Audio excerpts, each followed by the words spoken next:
Lors de la création de la composition, nous remarquons que celle-ci s'est automatiquement connectée au viewer. Mais nous remarquons également que cette composition s'est connectée à la timeline. La timeline a un double rôle dans le processus créatif. La partie gauche de la timeline constitue la layer stack. C'est ici que nous allons empiler les différents éléments graphiques comme nous l'avons précédemment exprimé avec notre analogie du hamburger. La partie droite, constituée de la sheet, va nous permettre de définir la temporalité de ces éléments, qu'ils soient graphiques ou non. De la même manière que nous l'avons fait dans le viewer, il est possible de déconnecter et de reconnecter une composition à une timeline.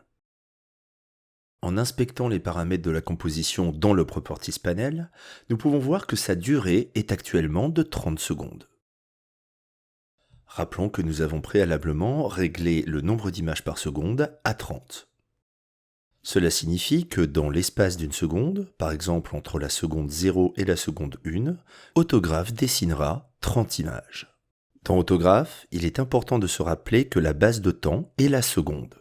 Certains logiciels de compositing travaillent à l'image. On s'intéresse uniquement à leur cadence au moment où nous allons devoir jouer cette séquence. La notion de timing dans Autograph est très importante.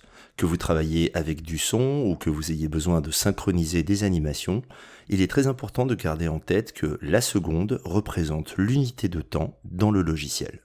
Nous verrons par la suite qu'il existe plusieurs manières de représenter cette durée. Nous verrons également par la suite qu'il est possible de travailler sur plusieurs timelines en parallèle et de connecter une timeline en particulier sur un viewer. C'est la raison pour laquelle, en bas du viewer, on trouve un indicateur permettant de définir la timeline qui contrôlera sa temporalité. Exercez-vous par conséquent à connecter et déconnecter des compositions à la fois du viewer et de la timeline. Il est important de pouvoir effectuer ces opérations naturellement.